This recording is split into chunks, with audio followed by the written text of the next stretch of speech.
Hello and welcome to the Huddle Breakdown. I believe we are live. Somebody let me know in the comments if we are. Otherwise, it's just going to be like any other week, just the three of us talking to each other. James, how are you doing? I'm okay. I get stressed out trying to navigate all this technology doing this live. It's very stressful. It's going to shorten Yeah, my already shortened lifespan due to lifestyle factors, risk I've factors. been But there and I will be there again soon, hopefully, once we get all that sorted out and I'll be able to take that off your hands and you can just focus on nerding out as you do so well. Alan, how are you doing? Yeah, good. Just shouting to Mark in the comments there. Thanks for commenting on the theme. Many may not know it, but it was actually written by one of our subscribers who is a composer, musician, rock star. I'm sure he'd rather be known as, to be honest. So yeah, it's all self done to keep with the DIY aesthetic. Yeah, hopefully you enjoy it as well as the content that comes after. Because I always love the Super Scoreboard theme tune, but then I don't enjoy the bit after that, which is the actual show. So hopefully, people get a bit more out of this one than they do other things. Apologies for my slightly hoarse voice, James. I don't know if you've ever done this before, but we did I was at a karaoke party on Saturday where it was like the whole place was just rooms for karaoke and you hired it out and basically just went in and sang for 2 hours. not only have I done it, we have an annual neighborhood karaoke party for New Year's Eve at my house. So the very equipment that I am broadcasting from was purchased to facilitate said karaoke party. So it's an annual tradition for me to lose my voice over New Year's, wailing out uh, all kinds of tunes. So I like to bogart the mic. So I'm one of these jerks that keeps repeating. And I am the master of the cue. I threaten everyone at the beginning of the party that if they launch themselves up in the queue, that they get banned for the night. And then I sneak myself up in there a little bit. So Well, I was just quite pleased. I'm a total shite bag. I was quite pleased that I was in the heart of Glasgow, surrounded by people who are not of my footballing persuasion, shall we say. And one of them suggested singing "Irish Rover" by the Pogues at the end of the night, and I was like, "Wow, cool! I'll go for that. That's grand." So Nice. yeah, quite enjoyed it. Alan, have you ever partaken in any kind of karaoke type Well, nonsense? funny you should say that. So I was on a stag do actually on Friday, and we ended up in a bar full of people dressed as cowboys, and Wow. karaoke was very much the feature at the end of the night. And apparently, I was singing along I say singing. It's a very loose term. Yeah, I was enthusiastically joining in with Blondie and Call Me, which is a little bit unlikely given the pitch that is sang in versus what I can achieve. But nevertheless, I gave it a damn good thrashing. Oh, honestly, well done to you because that would be difficult for me to do. Never mind you. Even Yeah, though my voice is perhaps a little bit more suited to the female pitch of would it be Debbie Harry? Is that am I correct in saying so? absolutely. Yes. Yeah, There we still go. going. See, I'm not just all boy bands, me. There's some other music knowledge in there. But we'll get to the important stuff, which is obviously the football. And Alan, I'll come to you first on this one because it's hard enough being Scottish and talking about the Scottish national team without making James talk about the Scottish national team being American. But I feel like it's necessary to talk about it because of the rumours that then sort of surfaced after it. But what was your thoughts on the Scotland performance against Japan on Saturday? Yeah, I mean, there's quite a bit of negativity, I would say. Um, Realistically, we're at the sharp end of the season. Nobody wants to get injured. These friendlies are not going to produce blood and snorters type of games. That being said,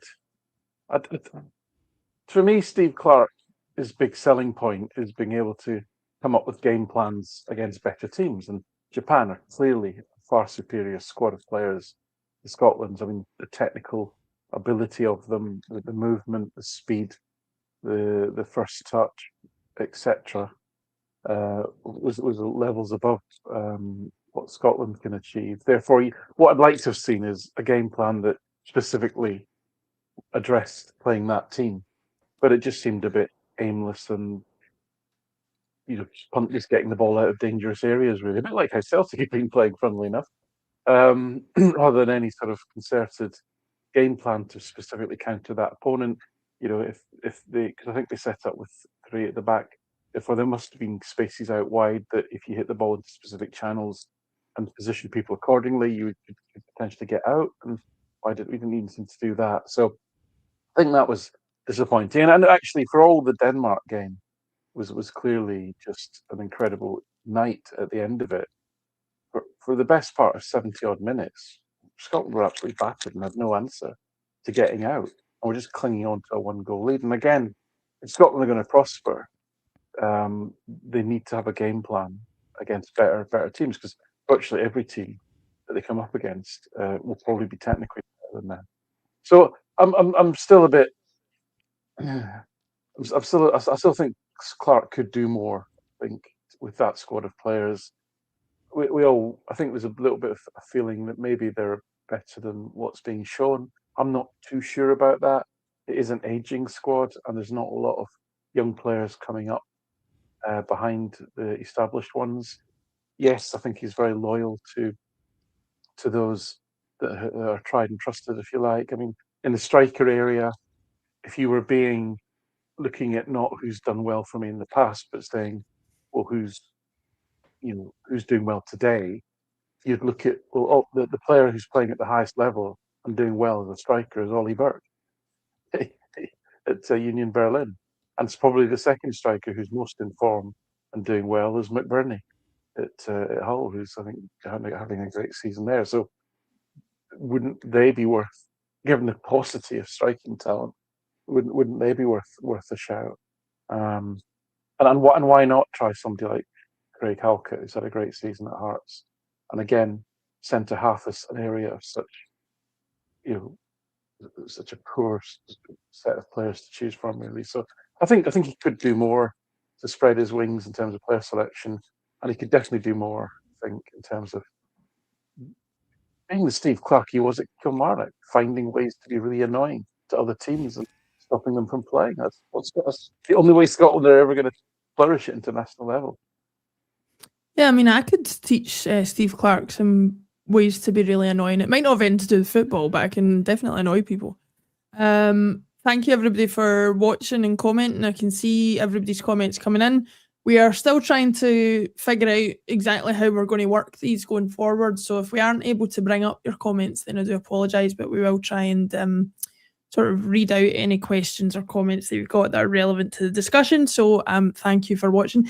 James, how much of Steve Clarke in charge of Scotland have you managed to see over the last couple of years? And, bearing in mind there was some paper chat around, his potential as an option for Celtic over the summer, is it a good fit? Is it somebody that you think you would like to see what he could do with this squad, or is that kind of a nightmare in waiting? That would be my nightmare in waiting, which has not been too far off of what my viewing experience has been. I've caught a fair number of the Scotland games, and it's a classic example of, well, first of all, the context is important, as we always say. So the expansion of qualification in multiple tournaments has done a lot of heavy lifting in, a lot of different countries being able to qualify for competitions that they otherwise probably wouldn't have in prior iterations.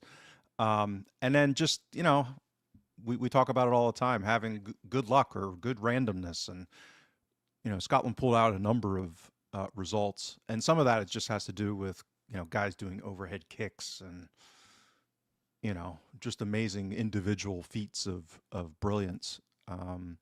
So, yeah, I would really not be happy with that kind of an appointment. I don't think I think he's not suited for the way that, I think most of us want Celtic to play aspirationally. As far as this campaign, I'm still debating whether to go up to Boston.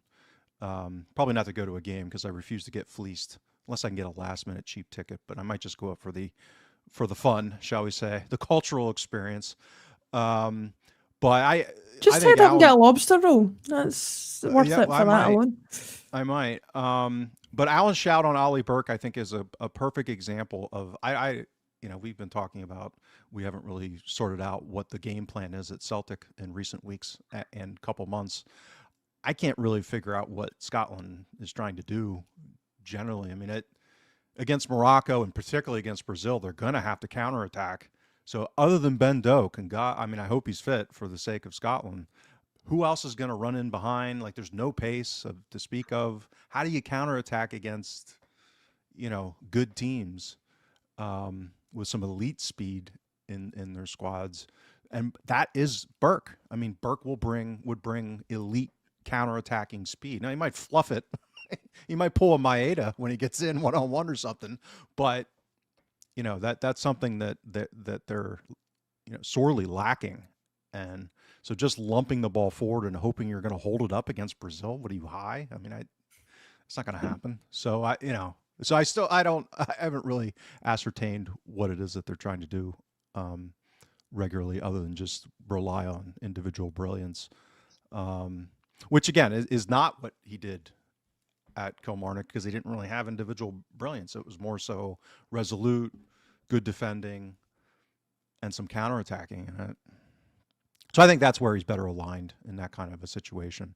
I don't think he really fits with Celtic, but we'll see. The dream swap would be Derek McInnes into national team manager to bring that style of football in for. I thought you were going to say Derek McInnes to Celtic, and I was panicking there. No, and then Steve Clark to Celtic. That would be my double nightmare. Yeah. and then Hearts hiring someone that'll actually play the way they're supposed to. Yeah. Alan, it's interesting some of the points James raises there, because I have seen a wider discussion around Steve Clark being hamstrung with Scotland because of the calibre of player he's got, and more relevant maybe the calibre of opposition he's up against, and that is forcing him to play in a way that maybe even he wouldn't play if he was managing a dominant Celtic side domestically. Can you see a scenario where even if he was brought in, he maybe would adopt a slightly different approach to how he plays the game, because he would theoretically have a more dominant side? Obviously, we've not seen that this season, but you get the point. Yeah, I mean, he's clearly an intelligent guy and a very highly experienced football manager. I don't think he would come into Celtic and go, right, we're going to play like Kilmarnock, Right. 2020, 21 or whatever. He wouldn't do that. I'm sure he would try to play a relatively, progressive game. I'm sure it's just, is he the right man? I mean, there's obviously a lot of chat about Askew as well, but I think we need to almost take a step back and think, what is the profile of manager that is going to work for Celtic at this point in time? And in many ways, it's a bit of a poison chalice, sadly, because of the environment that they will be operating in, and that immediately, I would suggest, narrows the field somewhat in terms of who could actually operate effectively under the kingdom of Dermot, essentially, with a ineffective back team operation or ineffective board supporting you. I mean, who's going to flourish in that kind of environment? I suggest it's somebody who's got an awful lot of experience and a certain level of gravitas to be able to stand up for themselves and to plow on regardless of the kind of, I wouldn't even say chaos behind them, it's the inertia behind them, and still be able to produce something out of the players that they're finally allowed to get hold of, if that's any at all. Once all the loanees and injured are taken into account, if we ever buy anyone permanently ever again, I don't know. Maybe we'll at some point. So I think a sort of peacetime, let's call it peacetime. So a peacetime manager with a reasonably functional Celtic board and a reasonably functional Celtic background operation, with a wannabe owner that is kind of 2 steps removed. I think you could start to be a little bit more creative about who you appointed, I would still be nervous about somebody like Askew, to be honest with you, because it just feels a little bit Nancy-ish, if I'm honest. Askew got a lot of goodwill and time at Motherwell, and the bar is obviously a lot lower in terms of what's expected, and it simply won't get that at Celtic. It simply won't get that at all. That leeway, sadly. And some clubs are just very difficult to manage, and so I think Celtic's becoming that. We can see from the narrow band that Dermot has selected from over the last 10 odd years. Um, it, and actually, it's not particularly unusual. I mean, this is a huge football club. Whatever people say, it is a huge football club, and it's developing a very specific culture as well. Sadly, not one that we particularly wanted as far as how it operates. And therefore, I think that, as I say, that narrows the field, and I can only, in my mind, imagine that somebody off very fairly seasoned and strong-willed, with a bit of heft behind them, in terms of their ability to stand up to a Desmond, for example, would have the best chances of succeeding. Much as I'd like to say a young up-and-coming coach, I just don't think it's the time for that kind of profile at Celtic. Yeah, absolutely. It's a difficult choice to make when you're trying to combine what you want the football and philosophy to be, even though I hate that phrase, and getting somebody who knows the size of the club and how to operate in that setting, because we've obviously seen Nancy come in, and whether you like him or dislike him, I think he was overawed by the size of the club and the strength of the feeling behind some of the results. Now, you could go into some detail about the effect of a lack of relegation in the MLS on the competitiveness and all that kind of stuff, but that's water under the bridge at this point.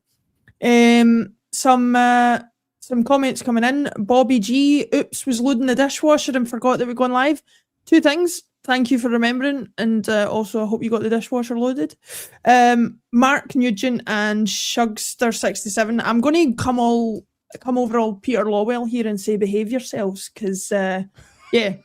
Steve Clark, he'd be better with Stevie Wonder, Shugster67 says, at which point Mark Nugent decided to then put in some sort of updated lyrics to I Just Called to Say I Love You. Yeah. KD195, talking about the Scotland World Cup group, also says Morocco are probably a stronger bet than Brazil at the moment.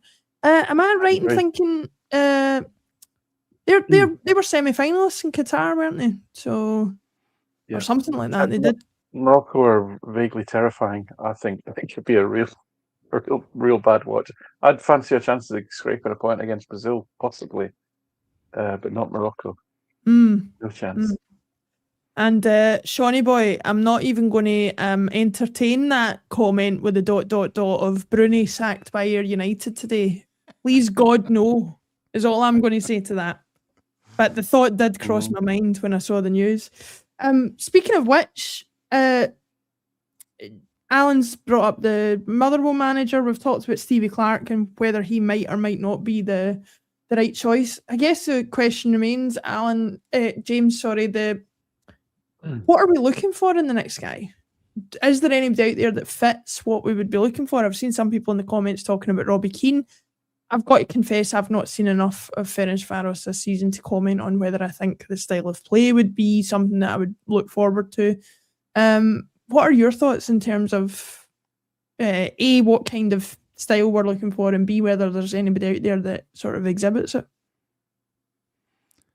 Yeah, I think Alan highlighted probably the more fundamental aspect of this, which is a question of, do you go gravitas, somebody willing to go to war? Because for all his CV and accomplishments and even history at the club, Brendan Rodgers did not seem to be somebody to overtly have it out with, leadership at Celtic, i.e. Dermot Desmond. It was more subversive, shall we say. Passive aggressive in public at press conferences, that kind of thing, as opposed to maybe knock them out, drag them out, boardroom type of confrontation. So I guess the question is, would that be more effective versus somebody, let's call it willing to operate within the model, given that we know that the model is far from ideal, but it is what it is, as long as Dermot Desmond's, in control of the purse strings and kind of the strategy. So, buy-in from someone who's younger, smarter.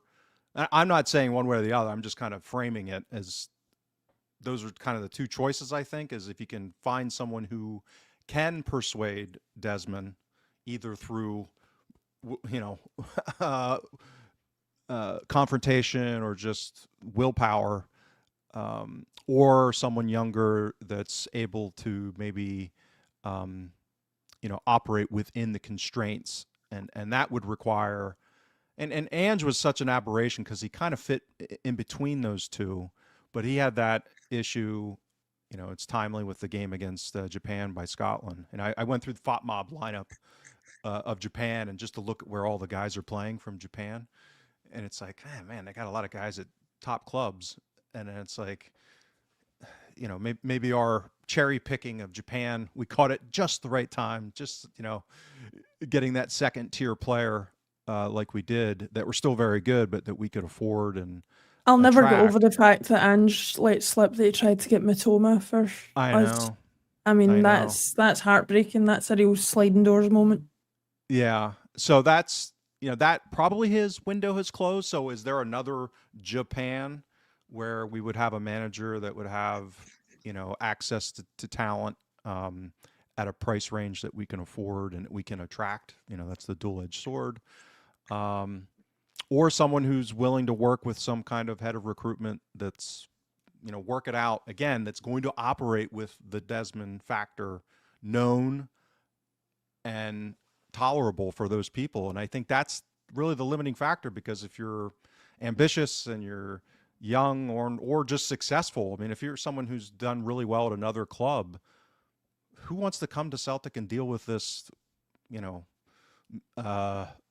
owner, quote unquote, that's going to inject themselves into your job and in wacky ways? It's like dealing crazy old uncle that wants you to do wild things with how you're running your life. So I think that's the challenge, and I don't have a strong conviction one way or the other. That's kind of how I compartmentalize the profiles, though. I think it's going to have to be one or the other to have any chance. I'm just skeptical that we're going to be able to attract those types, and that then, because it's all on paper conceptually, people tend to have overconfidence as far as what they're able to accomplish coming into a job, and then they get into the practical political dynamics of the organization, and then it goes off the rails with this kind of situation. Is my concern in either of those scenarios. But yeah, if I had to pick, I'd probably lean opposite of Alan. I'd probably go the younger route. But to Alan's point, I mean, if we're finished second or third here and we're looking at Conference League, or if we win the Scottish Cup and we're looking at Europa League qualifiers, maybe, there's not going to be much runway to sort things out in July, especially with the World Cup going on. So yeah, and it's running quite late this year. I think the final's on the 19th of July or something. So if Scotland make the final, I mean, some of those players won't be back for a while. When, Laura? When? Not if. When? But Alan, I guess James has opened that door. You are stuck between, if we get a guy in who fits the system, if there is a system, then it means there is a plan in place. But looking at it the other way, Ange came in and sort of said, we're doing it my way or the highway, and it proved to be one of the most successful periods we've ever had. But again, backing that sort of approach means that you don't have a long-term strategy. Where do you stand on this in terms of what you would prefer to see appointed? Do you want another Ange-style guy who comes in and is without a doubt the boss and gets things done? Or do you want somebody brought in that suggests there is some sort of strategy and plan for the future? Well, what I want might make for interesting viewing for some people, but what I get is the reality that we live in. And so rather than state what I want, which is, we've done many times before on here, um, I'll try and focus on the here and now and what I think we'll get and the reality of our existence as we find it, not as we want it. And just taking into account how slowly Celtic operate, absolute glacial pace of anything getting done. We've not even replaced Paul Tisdale. Are we going to replace Paul Tisdale? Will there be some kind of football operations head type of role? I'm not sure if we've even replaced the head of scouting. There was somebody who came in who was a scout, I think a Premier League club. Are they the head of scouting or not? I don't know. The only public face of Celtic is the 88-year-old chairman, or however the hell old he is. Our CEO has become utterly non-verbal, not putting any public face at all on anything. How can you craft a functional football department with that reality, with nobody in senior positions seemingly operating in a way that suggests there's a lot of hard work going on behind the scenes to create the sort of environment that you could bring in your ideal coach into? Therefore, I'm afraid we're going to be left with who can come in and, as I say, got the experience just to say, well, this is crap, but we're going to make the best of it. And that's, unfortunately, that is where we are. That is where we are. We need almost one of these jobber managers that come in, when teams look like they're going to get relegated, and they kind of keep them up, and that's probably as good as they're ever going to do.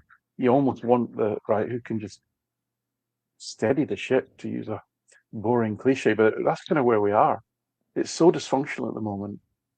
The team lacks any identity. There's so much uncertainty over the number of loan players that will be returning, the number of loan players that will leave the club, the number of players whose contracts are up, and the ones who probably don't want to be there. It isn't realistic to do every bit of business you would ideally want to do. And in any case, this Celtic operation, even when it was functioning in their minds coherently, moves at such a ridiculously slow pace. There's only so many deals that will get done in the window anyway. There's only so many players that will be bought and will be sold, because there seems to be a very strict finite capacity for work to get done based on the people that we have in the building at the moment. So again, I'm not saying these things are what I want. That's just the reality that we find ourselves in. So, people saying we need 12, 14 players, we probably do. Not going to happen. If we get 3 or 4, I think, and we, I wouldn't be surprised if we start repurposing players like Louis Palmer, players like Nawrocki, that they don't suddenly become useful or reintegrated. And by the way, we're going to have to try and reintegrate about 4 players who've been out for nearly a year. You have 4 better, you have 3 or 4, you have 4 better players who've been out for years. What state are they going to be back in? Will they ever get back to anywhere near the levels that they were before? So, this needs somebody. This doesn't need a Nancy who's going to get caught in the headlights. This needs somebody who's just going to roll their sleeves up, and just accept the reality of it and get on with it, and has got the, as I say, the experience to be able to do that. And I don't know who that is, but it might be somebody very unglamorous. Maybe it would be a Steve Clarke type of manager. I'm not advocating for that. I'm just saying that's more the style of manager I fear is appropriate for the job as it is today than an Ascu or a Nancy type of manager. Yeah, some more comments coming in as we're talking about this. Mr. 19U and 71 says, we have no plan, no system, no clue. And he says later down there, he says, it'll be agents' recommendations on as to what players we sign, potentially managers as well. Dudu Dahan, anyone get the klaxon out for Dudu Dahan? Shawnee boy, are you trying to annoy me? Bring back Carl Starfelt, he says. My goodness, is that the level that we're looking at here? No, he's better than what we've got, certainly. But I mean, James, it's difficult because, as Alan says, there's no trust, and again, none of us are inside the club. None of us know the ins and outs of what's going on. But on the basis of what we've seen from years of observing, I have no confidence that we are any closer to appointing a manager than we were the day and hour that Nancy was let go. I mean, when are you expecting an announcement? I personally would have thought there should be something lined up for the end of the season so that the new manager can have a full pre-season and all of that kind of stuff. Do you think we're going to get that? Is that wishful thinking? I think it'll.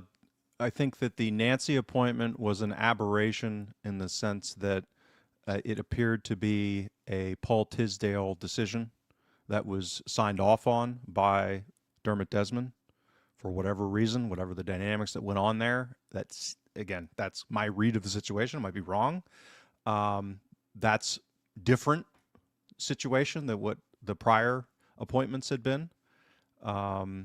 Ange, again, was kind of its own unique situation because of the Eddie Howe debacle, which was more in line with, the Dermot Desmond formula.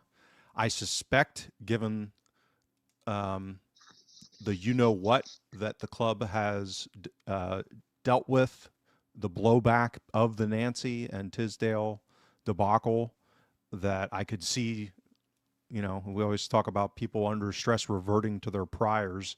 I think my base case would be Desmond will go back to just saying, oh yeah, well, F everybody, I'm doing it my way. And now what is that? Usually that's Robbie Keane then. It could be Robbie Keane. It could be, was it his name Hernandez, or the guy at Portugal who managed Everton. Martinez. Martinez. Again, that I fear that one similarly to Alan's kind of fear of like a Clark type, just because again, what's he done? You know what I mean? But he's a name, and that's more so. I think what Desmond would be about is a name brand, somebody with supposedly some cachet, but I don't see any of those. I mean, if I had to pick, and I get the externalities of the appointment, but Keane would be more directionally aligned with someone that you would think, having actually worked in club football in the recent past and been reasonably successful at doing it at the levels that he's been at. And again, I'm totally aware of the dynamics there, so I'm not advocating for it. I'm just saying profile-wise, from a CV perspective versus, somebody like Martinez. But, it'll come down to the whims of Dermot Desmond, I suspect. And who knows at this point because of how crazy this season's been. But what we do know, unless this person's a true MacGyver type for all the 80s TV aficionados, a real fixer, really being able to secure talent, and because ultimately that's going to be the issue here. The manager is almost irrelevant outside of that dynamic. I mean, we all have style of play, the nuances. Will he play a back three, back four? Probably lean more attacking. All of that stuff, possession based. That's less important. Than we need good players. How are we going to secure good players? And so that to me is the lens that I'm going to use. Is the criteria is which manager, however it's going to be within this operating environment, is going to be able to get butts in the door that are going to be an upgrade on what we have, and it be relatively coherent. And that, who's that? I don't know. That's going to be the $64 trillion question. Indeed it will. Mark Nugent has said this chat's getting depressing, and given that James's conclusion was it's going to be at the whim of Dermot Desmond, I don't think we're any closer to an answer, so we'll probably move on to the next section. Something a little bit more exciting for you guys. Alan's got some more charts for us. Alan, you've been looking into some of the data again, to do with chance creation and looking at the league table again, this time with no variance. So why don't you talk us through some of that and what it tells us about our current standings.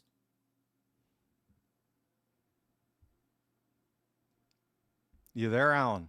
Or did Alan freeze? Is this part of the vagaries of live broadcasting? Has he absolutely? Is he ducked out because I said to talk about the chat? There he is. You're You're back. back. Alan. You unfroze. Yeah, this is the joys of live TV. I don't think I'm going to make Mark any less depressed, unfortunately. I think this one's going to do more than depress people. It's going to infuriate them. So what is this then? This is another made up league table, and this has been my little side hustle this year. Is making up new league tables, try and move us away from thinking about the actual league table. And, the study of variance is the theme of You're the becoming a season, Rangers really. supporter, Alan. You're just making up league tables that are not relevant to Making league reality. tables, yes. Here's the league table. Where are games to finish in the 63rd minute? Here's the league table. If the Rangers have had all the penalties they should have got. Here's the league table if you only no. count the games Danny Rowe's been in charge of. We've seen all of them, yeah. Yeah, all that kind of thing. But this is kind of the ultimate. If you take the discussion that we've had on variance, and please have a look at the huddlebreakdown.com every week. There's this what I call the speedboat leagues. There's a various views really which show what underlying performance is versus actual outcome, and then what the variance factors are that contribute to the outcomes and the impact they have on those outcomes versus sort of raw performance. But this is the doozy. This is the one that it's all been building up to, really. And as I say, it'll infuriate and depress and cause all sorts of gnashing of teeth and throwing of objects at the screen. So what this one is, right? It's the Imagine League, and it's the Imagine a world where we managed to remove all variance from football. So what I mean is, if all the goalkeepers saved just the saves they're expected to make and no more, if the forwards or whatever scored the chances they were expected to score and no more, on both sides or both ends of the pitch, and what if every team got no penalties or the same number of penalties with the same impact, and they had the same number of sending offs with the same impact, and they conceded the same number of own goals with the same impact, meaning that variance was neutral across the league, and it was purely down to performance. This would be the league table. It's expected. It's not precision, but it's directionally what the league table would look like. And actually, if you think I'm just making it up, which fair enough, I don't blame you. If you go to FOTMob and you go to the league table for the SPFL, and there was a little tag on the top of the league table called XG, and if you click on that, it will resort the league based purely on XG difference versus goals actually scored, and it will give you a broadly similar view, because obviously XG does underpin this to quite a large degree. And again, in terms of variance, on a relative basis, own goals, penalties, and red cards have got a relatively small impact actually in the scheme of things. It is mainly to do with variance around finishing and goalkeeper play that the big numbers come in. So this is based on the premise that each +1 goal in goal difference equates to about 0.6 of a point, which has actually been almost a constant over the last 10 years in the SPFL. So it's quite a nice law of football physics, let's call it. Call it the points per goal constant. We'll have to come up with a nice little squiggly symbol for it. So on that basis, if you'd removed all variance, Celtic, the league would be over. Basically, the league would be over. It'd be done. It would be just another mundane SPFL season with Celtic cruising away. Now, in some respects, so again, what I'm not trying to say here paint a picture of, oh, we've been so unlucky, we were robbed. That's not what I'm saying, because it is my belief, as I've said in the articles, hopefully consistently, that the main reason that this isn't the league table, from a Celtic perspective, is self-inflicted. It's persisting with a crocked goalkeeper, letting in goals you shouldn't be letting in, and it's failing to replace dozens of goals in the forward line with poor recruitment.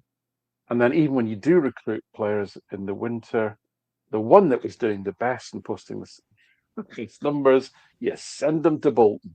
That's brilliant. So Celtic have really been masters of their own downfall in this regard. So this is self-inflicted. This is what it really is. But it does goes to show, and again, warning about Askew to some extent. Falkirk are the team who've relied least on variance, as in their points total is closest to actual expected versus actual of any team in the league, and they're point something above Motherwell on that basis. I mean, I think somebody joked we'd be better going for John McGlynn than Askew, and that's not a bad shit, to be honest with you. And he is the kind of manager that I just outlined, very experienced, Plays some pragmatic. attractive football as well.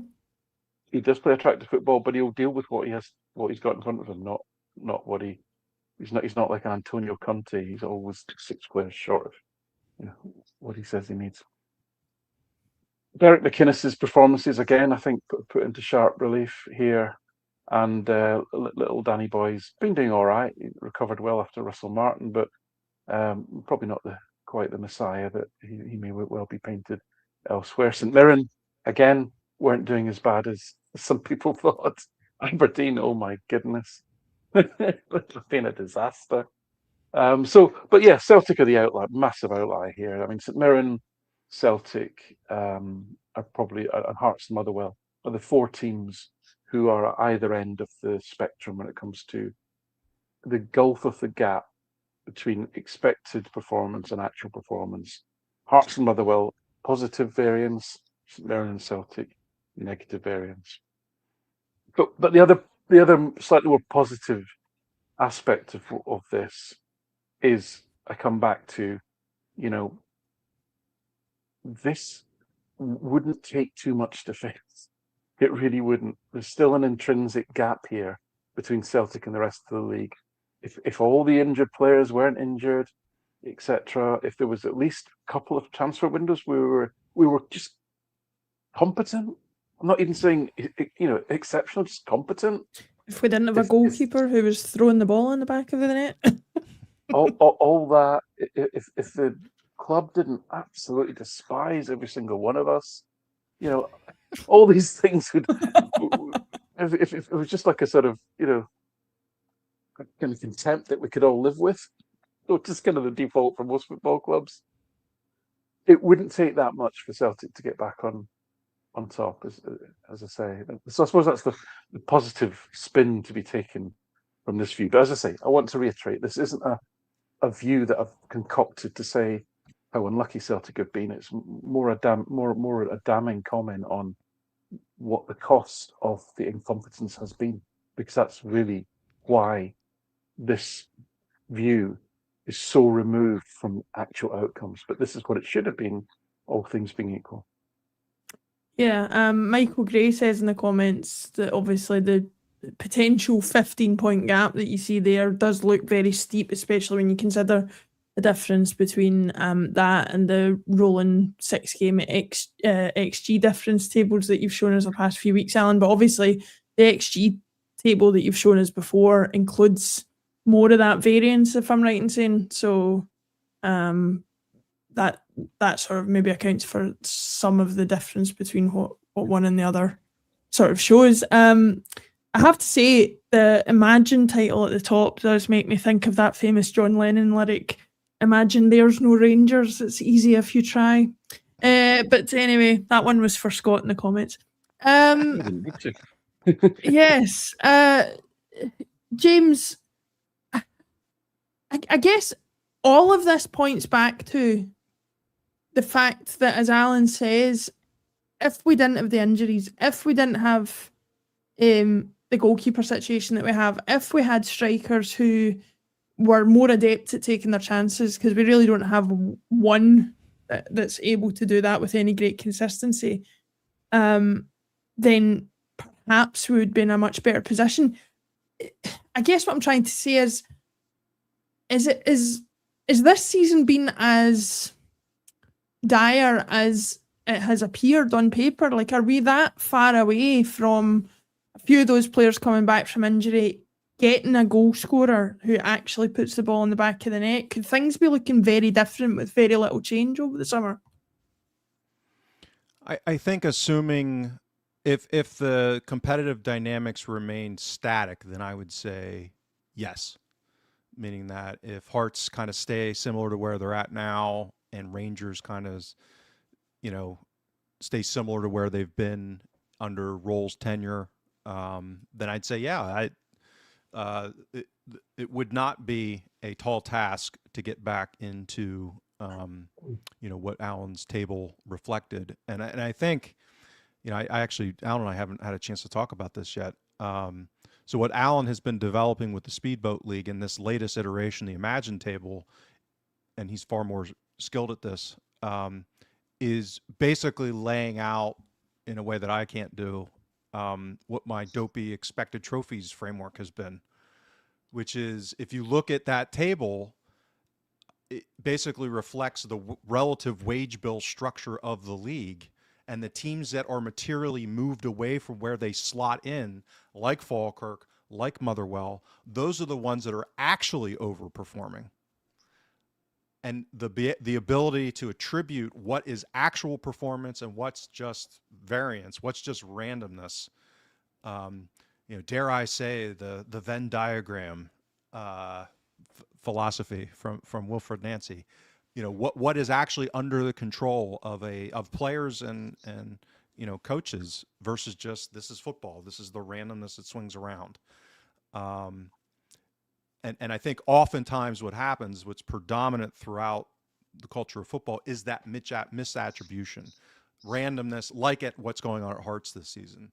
A lot of randomness gets misattributed to, and this is not to denigrate how their success. It's really, when I talked about this time last year, and Al and I were already talking about the risks heading into this season and the potential dynamics of the new ownership at Rangers and this Bloom invasion of Scottish football via Hearts. The analogy I was using with USG in Belgium and have been using was USG coming in and, at least for the first 30 games before their crazy split at that time, outperforming a fully charged, Club Brugge team and playing better than them. A team like Club Brugge that was really good that season. This is not what Hearts has been doing this season, right? That was the upside of the Bloom transition would be they would come in and just launch and be, go toe to toe with Celtic, like last season's Celtic, or Ange's 22-23 Celtic. Like that's the potential that I'm sure that Bloom thinks that he's going to be able to realize at Hearts, not outcompeting this debacle of a Celtic iteration, and which has been underperforming the 2020-2021 Celtic on a lot of these metrics. So Celtic have been so bad, Rangers have been so bad that Hearts we've basically come down to Hearts' level as opposed to Hearts really pushing the threshold higher to a material degree. They've been better. It's just not like level set leaping. So yeah, I think it's vitally important to, what they can actually control and attribute and focus on that. And the problem is, I think Hearts will get a lot better from here. And as we get into some discussions on the title race, the base case, I think Alan shared this, is that Kavanaugh seems like a pretty bright guy, and they've been learning. And when I talked to Ted Knutson last summer, founder of StatsBomb, about Leeds and what the 49ers group experience has been at Leeds, it was, they're not world beaters, but they learn pretty fast, and they're not, they tend to change as they learn, and it filters down onto the pitch. And I think we're starting to see that at Rangers to an extent. So directionally, I think they're going to improve from here. So we have to improve just to kind of stay with the current competitive dynamics, because I think the two main competitors are going to get materially better over the next 2 seasons at least. And we're going to have to do it just to keep up with them. Hence my fears, because, Dermot Desmond, director of football, is he up to the challenge? That's going to be the big question. It is indeed. Laura, Sorry, on you go, Alan. Sorry, Laura. I just say, on the good news for Celtic is that we can improve without draining shareholders of more money, which is what fair play in terms of Kavanagh expects the unknown and unknowable Delaware Triangle investors to throw more money at this, because that's essentially what he's asking them to do. And obviously, he must have some agreements behind the scenes there that they will do that. As far as I'm aware, this isn't a public offering. It must be to existing shareholders, which will secure people's positions even more and take it further away. Oh, did we tell you, Rangers fans, you've lost your club? Just probably something you should be aware of, because you really have lost it, probably forever, actually. But a share issue is never generally a positive thing unless it's for a specific capital purpose, such as maybe you're building a new stand or something, in which case it's a perfectly good way to go about it. But if you're doing it just to keep the lights on and keep the debts down and maybe buy the odd player, it's not sustainable. And unless they've got multi billionaires that that clown from the Daily Record has dreamed up, which I suspect they don't, then that's not going to be sustainable. So Celtic have the ability here to put the foot down, if only there was the will and only there was the footballing intelligence there to do it properly. Yeah, they've lost their club before. They're used to it, Alan. Slabber and Cabbage says there, why are you lot live, and why are you live when one of my other favourite pods is live? My only answer to that, Slabber and Cabbage, is how can you have more than one favourite pod? Apart from that, we will crack on with the rest of the chat. We have a couple of things, but we'll go to James, the title running. How is it looking to you? What direction do you see it going in, considering we don't have the fixtures out yet for the post split, and still a couple of fixtures to go before then. Even we've got Dundee at 4:30 on Sunday the 5th of April, and then Celtic versus St Mirren at home on Saturday the 11th of April. A rare Saturday 3:00 kickoff as things stand. Where do you see it going, given the context that Alan's given us about the Imagine table and some of the other rolling XG stats that he's given us over the past few weeks? Yeah, much to the chagrin of the hot take merchants out there. Unfortunately, we generally talk in probabilities rather than certainties. So I'm now, my base case is that Rangers will win the league, and I've thought that was likely about halfway through the transfer window, as I saw the type of business that they were doing, and it looked like, to Alan's point, they did put more money into the club in January as well to fund player acquisitions. And I prepared a slide here. Now this is part of the artistry of analysis versus data. So I'm going to explain this slide a little bit. Let me get this. All right. So what I've done here, I'm trying to think about changes in fundamentals. And this is why when we recorded, what was that, January 5th or 6th, I guess it would have been the 6th, we recorded after the sacking of Tisdale and Nancy. I think I described my mood as sadness and despair. And that was because I didn't think the change was likely to shift the fundamentals at the club for the duration of the season or long term. And well, what are the fundamentals? Well, the fundamentals are how much you're spending. We've talked about that. Like, that's the guts of the competitive advantage or competitive dynamics. what kind of players you can afford, the quality of your recruitment, and then how you're leveraging them within a style of play. And I didn't see the return of Martin O'Neill being thrown into a January transfer window with no, I mean, it's kind of sounds obvious now, but on January 6th, a lot of people weren't really considering that, it seemed like anyway. So the January window for Celtic did not change was what I would call the fundamentals. There was not a material upgrade in the quality or we added a little bit of depth, but in the playing squad. So I didn't think that we were going to see some ratchet higher in performance levels. Hearts are kind of hearts. They're heartsing along. And I don't, again, I'm not meaning that in a denigration. I mean, I'm just saying that I didn't see a material shift in the fundamentals of their performance level. Rangers, on the other hand, there was two parts of what I was worried about on a fundamental shift, is that they looked like they might have signed 4 starting level players in the January window, and they changed their game model as part of that. So what you see here is Rangers' performance level since the window closed. It's 7 league games, and then all of the league games under Martin O'Neill's tenure at Celtic, and then Hearts for the entire season. Okay, so these are 3 different time frames.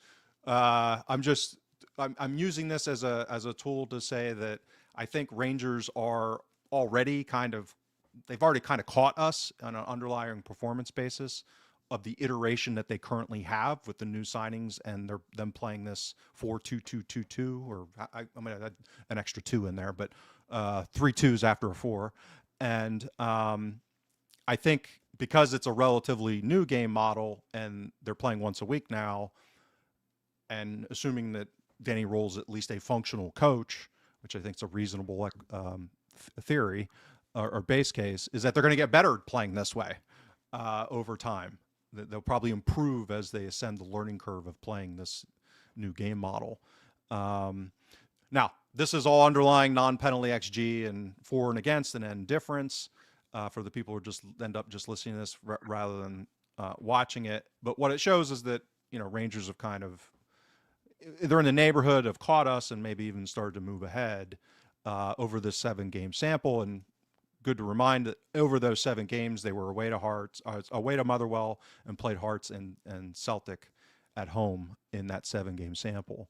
So it's not like they had a weak, selection of opposition in that 7-game sample.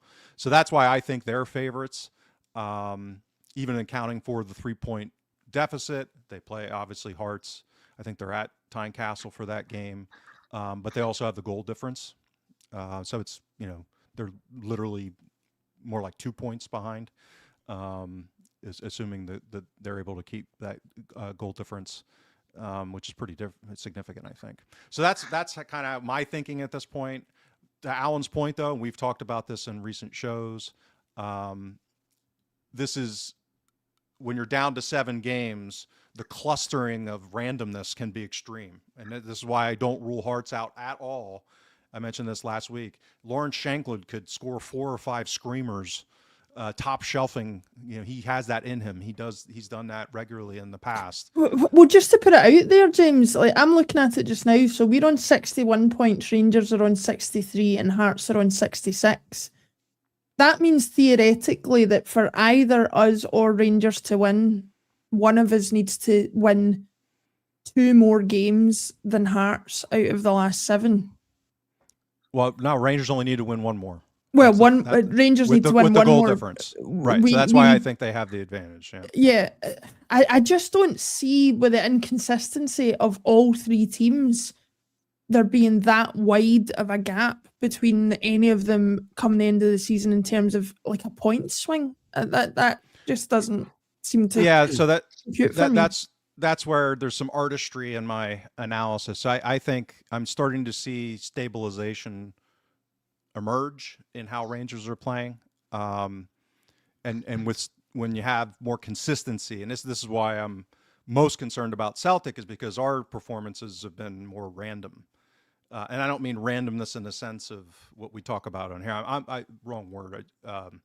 More volatile is a better way to phrase it. So we've had more volatility, particularly under O'Neill. And that's what we talk about with Hearts. Hearts has a more volatile game model just by definition, the way that Derek McInnes wants to play football. And that volatility can skew and break his direction. So again, this is why Hearts could very easily win the league. I'm just saying that, it's probably, I think I said it last, I'm probably something like, I don't know, 45% Rangers, 40% Hearts, and whatever's left of that, 15% Celtic, that kind of thing. So it's not some grandiose like slam dunk Rangers. It's just, I think it's now just tilted a little bit towards Rangers over Hearts because of some of these emergent things that I'm seeing and how they're performing. Yeah, Alan, somebody in the comments has said, and I don't know if this is correct, but it's been confirmed by a couple of other people as though it might be, that post-split, it looks like it's going to be Hearts and Rangers for us at Celtic Park. I mean, given how close things are, is that something that would make a significant difference to you to what the outcome might be? Yeah, I think it does. I mean, what James showed is that it's just ridiculously close. I mean, there's fractions of XG in that, and I don't think, given even the point situation, whilst I wouldn't bet against what James said. I absolutely wouldn't, if I were a betting person. And I just think I wouldn't characterize it the way James did in terms of the spread of odds. I think it's way closer than that, and I think the post-split fixtures will edge it towards Celtic a little bit, and to negate some of the fact that they're the ones that are trailing.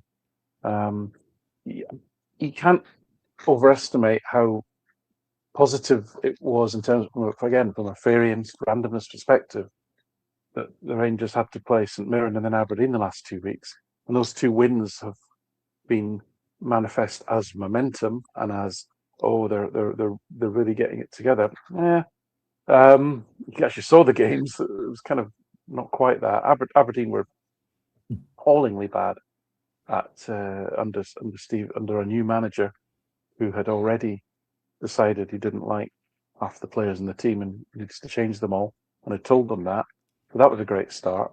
And then St Mirren, as I say, had gone from however many years of Stephen Robinson playing a very specific style of football, completely ripping that playbook up and playing a completely different style of football in their home game against the Rangers. And yes, they never looked like scoring, but it was 1-0 and it was a sticky game. So a lot of stores being put on that as being, oh, look, momentum, the system's bedding in, aren't they great? Well, I would say that it was as fortunate a set of fixtures as you could have had in the last 2 weeks, given the managerial changes at both those clubs and the impact it had on how those teams played, specifically against the Rangers. So that might continue to happen. I don't know. And as James says, who knows which way the variance factors will go, and in all likelihood, it will be where those variance factors go that will be the most important thing over the next 7 games, not the intrinsic quality of the teams. And none of us can know that. But I just think it's an awful lot closer than I would still put it at 35, 35, 30. And you can choose which one is attributed to which. I really do. And as I say, they're not looking forward to the post-split fixtures. And I don't think any team are. And I don't think any team will be dominant in those matches, because there simply isn't the quality gap there. What Falkirk and Motherwell make up for, don't have an individual player ability. They make up for in organisation and cohesion and team working and then manager smarts. So I wouldn't call it at this stage. I really wouldn't. Yeah, indeed. I do have something else for you to call, because I just think it's a very entertaining question. So I'm going to put you on the spot before we finish up. We did have one more topic to discuss, but we're running a bit tight for time, so I think we'll maybe leave that for you. For Wednesday. So if you aren't subscribed already, then definitely get subscribed to the huddlebreakdown.com. and you get full access to the extra time show with Martin and the guys that usually publishes later in the week. And Alan and James will be on that with Martin, and we'll be able to go into a little bit more detail than we get here. This is just a wee taster of all the stuff you can get, as well as the charts for all the shows and the written stuff, and access to our community and chat room function that everybody who's on these comments no doubt is part of, and we do appreciate it. So here's my question, and James, I'm going to come to you first. Mr. 19UN71 has said, here is a scenario that could happen. We end up out of the running for our last game, and our last game is against Hearts, with Hearts needing to beat us to win the league. Now, he said we 100% let them win. My only thing about that is it could be the difference between us finishing second or third if they do win or not. So what would you want to see happen in that scenario? That's just my personal philosophy. I don't like the idea of losing intentionally under any scenario. So I'm not cool with that. I think you try to win every game you play. I think that's against the spirit of competition. That's just my personal thing. That's very sporting of you. Alan, would we be accused of any Dunfermline type antics if that scenario did present itself, do you think? Yeah, I can't remember precisely the scenario as regards if you finish second or third or even fourth or fifth, as to what your European prospects are, etc. But wherever I suspect it would be very unlikely that we'd go into any last game not having some jeopardy around which position that you finished in, and it having a material impact on European prospects for the next year. And also, I would not assume Celtic winning the Scottish Cup and therefore getting that entry point into European competition. Beating. I wouldn't assume we're going to beat St Mirren. Never mind. Probably Falkirk in the final, maybe Dunfermline. Who knows? So no, I think it will be a moot point, frankly. Yeah, I think it'll be a moot point as well. But even if it wasn't, if that scenario did arise, I think I'd have to go with James. I cannot imagine going to Celtic Park and wanting to see anything other than a Celtic victory, regardless of the implications for elsewhere. But thank you very much for everybody getting involved in the comments. We've loved to see you here. It's been a relatively rare live show. I've seen a few comments saying that you want more of these. We do always strive to do them when we're able to, but they're a little bit more difficult to schedule than the normal record. Plus, Alan and James like to edit out any of the stuff that I say a lot of the time because they don't want to get sued or whatever. But that's a discussion for another day. James, Alan, thank you very much for joining me. Thank you everybody in the comments for joining us, and we will see you all again next week.